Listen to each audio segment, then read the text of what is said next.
Miss হবে না আপনার পছন্দের টিভি শো, দেখুন জি5 অ্যাপে একদম ফ্রি।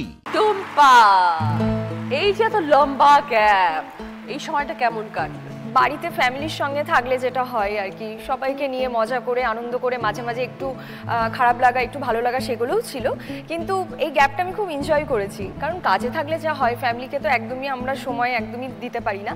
তো চেষ্টা করেছিলাম এই পুরো গ্যাপটাতে মাকে আর বাবাকে দুজনকে একসাথে নিজের কাছে রেখেছিলাম। মা বাবা এখন কোথায় থাকেন? শান্তিপুর, নদিয়াতে। এখন তোর কাছে আছে? ধরে রেখেছি। কলকাতা ভালো লাগছে না? না, একদম থাকতে চাই না কলকাতায় এসে। এমনি টুম্পা নিজের জীবনে কেমন? ঘরে থাকতে বেশি ভালো লাগে? ভীষণ দিদি, আমার একদম বাইরে বেরোতে ভালো লাগে না। আমার সব বান্ধবীরা ফোন করে আমাকে বলে, তুই এরকম হয়ে গেছিস কেন, ব্যাং হয়ে গেছিস কেন? ব্যাং বলে ঘরের কোনায় থাকে, তুই কেন বেরোস না ঘর থেকে? তুই এরকম হয়ে গেলে কি করে হবে? আর এইরকম ট্রান্সফরমেশনটাই বা কিভাবে হলো? এটা দিদি আমি আলাদা করে যে জিম গিয়েছি বা খুব ডায়েট করেছি তা নয়, মানে আমি একদম বাড়ির খাবার নিজে রান্না করি, নিজেই খাই। কিন্তু আমি মা থাকলেও মাকেও করতে দিই না। আমার মনে হয় মা যতক্ষণ ধরে করবে ততক্ষণে আমি তাড়াহুড়ো করে সব কাজ সেরে মাকে নিয়ে একটু বসবো, গল্প করবো, টিভি দেখবো বা একটু বেরোবো। আমার একদম মনে হয় না যে মা সারাক্ষণ রান্নাঘরে বসে থাকে। টুম্পা আসলে পুজো আর্চা করে? সেটা একদম ছোট থেকেই মা সমস্ত পুজোর দায়িত্ব আমাকেই দিয়ে দিয়েছিল। আমার ঘরেও গোপাল রয়েছে, তো আমি সবটা নিজে হাতে করি, মানে তাকে স্নান করানো, খাওয়ানো, সবটা। এবার এই যে তুমি আমাকে রোগার কথা বলছো, এটা আমি কোনো ডায়েট করে হইনি, কারণ বাড়িতে পেঁয়াজ, রসুন, মাছ, মাংস এগুলো আমি তো নিজেই খাই না। পেঁয়াজ রসুন ছাড়া ভেজ? একদম একদম। এটা কি করে সম্ভব? এই জন্য বোধহয় বাবা থাকতে চাই না। বাবা বলে আমি আর খেতে পাচ্ছি না, আমি বাড়ি যাই। এটা কেন? এটা কবে থেকে? 7-8 মাস হয়ে গেল, কিন্তু আমি মানে মাংস খাওয়া ছেড়ে দিয়েছি প্রায় 7-8 বছর। তাই? হ্যাঁ, মাছটা বা পেঁয়াজ রসুন এগুলো খেতাম, এখন সেটাও বন্ধ? সেটা পুরোপুরি বন্ধ। কারণ আমি কিছু রান্না, মানে একটু পায়েস বা একটু কিছু করলে না, আমার মনে হয় যে আমি একটু গোপালকে দিয়ে খাই। তো এটা ভেবে আর কি সব ছেড়ে দেওয়া। কিন্তু আমার কোনো অসুবিধা হয় না, মানে আমি খুব ভালো আছি এটাতে। আর ইচ্ছা আছে যে এটা আমার ইচ্ছে যে খুব তাড়াতাড়ি আর কি দীক্ষা টিক্ষা নিয়ে নেবো। কি কৃষ্ণ ভক্ত? হ্যাঁ, প্রথমত ইসকনে মেম্বার হয়ে? ইসকন বলতে নবদ্বীপ তো আমার জন্মস্থান, মানে তাহলে তো হয়ে গেল। হ্যাঁ, কিন্তু নবদ্বীপে আমার একদমই যাওয়া হয় না, তাই আমি কলকাতায় ইসকন খুঁজেছি। তো রবীন্দ্র সদনে রয়েছে, তো মাঝে মাঝে যখনই সুযোগ পাই একদম সোজা মাকে নিয়ে চলে যাই। কোনো ভালো দিন, জন্মদিন, নতুন বছর, মানে আমার ওই জায়গাটা হচ্ছে সবসময় বাধা লাগে। দারুণ লাগে। হ্যাঁ, ভীষণ ভীষণ ভীষণ সুন্দর জায়গা। আগের বার যখন তুই এসেছিলি তখন তুই বলেছিলি আমি আমার মনের দরজাটা খোলা রেখেছি। সেই দরজায় কেউ কড়া নাড়লো? কেউ নাড়েনি। আমার মা, বাবা, বাড়ির লোক চাইছে সবাই নাড়াক,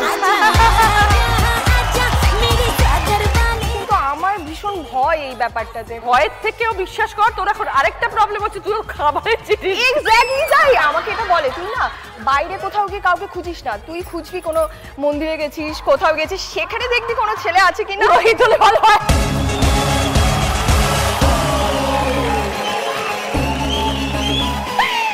সেই ছেলেকে বিয়ে করবি, না হলে কেউ থাকবে না। এরকম ছেলে পাওয়া খুব মুশকিল যে পেঁয়াজ রসুন খাবে না। তো আমি জানি না, আমি সব ঈশ্বরের উপরে ছেড়ে দিয়েছি। আমি নিজে তো কোনোদিনই খোঁজার চেষ্টা করিও নি, এখনো করছি না। বিবৃতি কি বলছিস? জ্যান ছেলে পাবে।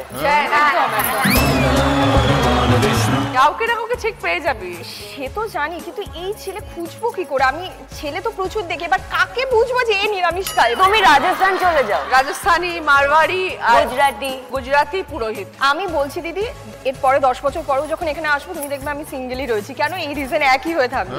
আমার মনে হয় না আমি পাবো, হয়ে গেছে। আমি এ যা ইস্যু এটা দিয়ে দিয়েছি, আর কেউ আসবে না। মা বাবা যখন শান্তিপুর চলে যায় তখন তুই কি করিস? সারাদিন কাটে কিভাবে, সময় কাটে কিভাবে? আমার ড্রয়িং করতে খুব ভালো লাগে। আমি আঁকা শিখিনি, বাট ওটা সবসময় চেষ্টা করি যখনই। আর বেশিরভাগ সময় আমি খুব মানে ঠাকুরের ছবি আঁকতে ভালোবাসি, তো আমার ঘরে ওগুলো রয়েছে।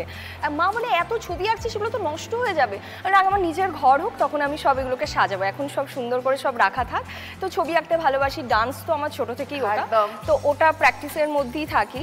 তাছাড়া সিনেমা দেখা, বই পড়া, আর বেশিরভাগ সময় না আমার খুব গোপালকে নিয়েই সময় কেটে যায়। তার রান্না বান্না, স্নান, তার সঙ্গেই গল্প করা, এভাবেই আর কি। ঐন্দ্রিলা, এবার একটু গুঞ্জার সম্বন্ধে শুনি। এত বদমাইশি করা হচ্ছে, মানুষজন দেখলে কি বলছে?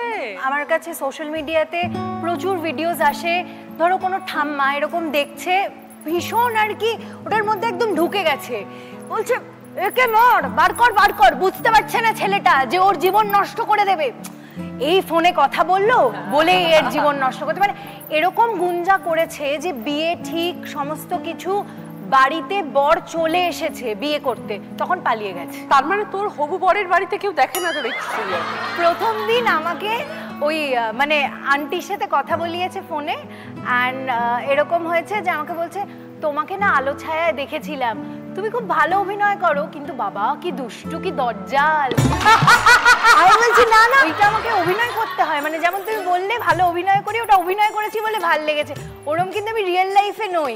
তো মানে এইটা মানুষের একটা আর কি পার্সপেক্টিভ তৈরি হয়ে যায় যে যারা দুষ্টু চরিত্র করে তারা হয়তো মানে অরিজিনালি এরকম হয়, তাদের হয়তো মানে তারা সব কিছুতেই দুষ্টুমি করছে, কিন্তু এখানে একটা মানে পার্থক্য তো থাকেই।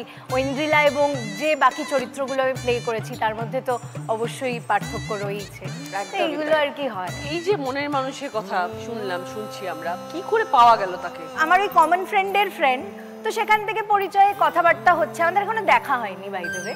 হ্যাঁ হ্যাঁ, পুজোতে দেখা হওয়ার একটা। তার মানে সে বিদেশে থাকে? आधा तेरा आधा मेरा। তাই জন্য তোর সাথে দেখা করার টাইম হচ্ছে না তার? না যাই হোক, মানে কাজকর্ম নিয়ে সবাই আমরা ব্যস্ত, বাড়ি এই ওই সবকিছু মিলিয়ে হয়নি, কিন্তু হবে, দেখা হবে। কতদিন আগে পরিচয় হয়েছে? 3 মাস। 3 মাস। ওকে, তাহলে পুজোর সময় আসছে। হ্যাঁ, মানে তুই নতুন জামা পরে ওর সাথে প্যান্ডেলে ঘুরবি? तेरे संग लागे सुरन के धारे। দেখা করলাম, কোথাও একটা খেতে গেলাম, আর আমরা মানে খাওয়া নিয়ে আমাদের প্রচুর গল্প হয় আর কি। আমি ভীষণ খেতে ভালোবাসি। ও রান্না বান্না করতে জানে? হ্যাঁ, জিজ্ঞেস কর। সব পারে করতে। ওই জন্যই পছন্দ করেছিস जोगी मैं और তোকে ঢুকতে না হয় রান্না করে। আমার রান্নার থেকেও বড় হচ্ছে নিজের কাজ সব পারে কিনা সেটা সবার আগে ক্রাইটেরিয়া। যে আমায় করে দিতে হবে এটা ভাবলেই তো গায়ে জ্বর আসে। মা প্রত্যেকবার এসে বলে তোমাকে যে কিচ্ছু করে না, পুরো ওয়ার্ড্রব একদম এরম ভাবে বার করছি, আবার এরম ভাবে ঢুকিয়ে মানে দিচ্ছি। 70টাও করে দেবে আর কি। মানে যদি হয় তাহলে ওটা ওই বোনাস আর কি পাবো। রান্না বান্না তো ঠিক আছে, শিখছিস কি একটু একটু? হ্যাঁ, শিখেছি, এবং তোমাকেও বলবো বলে একটা রেসিপি আর কি, এটা আমি খুবই রিসেন্ট বলবি? শিখেছি। হ্যাঁ বলবো, মানে করে করে আনিসনি? না, ওইটা করে ভগবান, আমাকে তুই রেসিপিটা শোনাবি? শোনা রেসিপি। সেটা হচ্ছে মাখানা স্যালাড। বই থেকে পড়ে এসেছিস ভালো করে? বই থেকে পড়িনি, এটা সত্যি সত্যি এটা আমি খাই, এবং এটা প্রচন্ড টেস্টি খেতে, আর ক্যালোরিও কম। ওকে ভালো করে শোনা। ও তো বাঁকা খেয়ে আছে। আর এটাও খেতে পারবে, মানে এটাতে কোনো পেঁয়াজ রসুনের কোনো ব্যাপার নেই, আগে থেকেই বলে দিচ্ছে। কি দিচ্ছিস?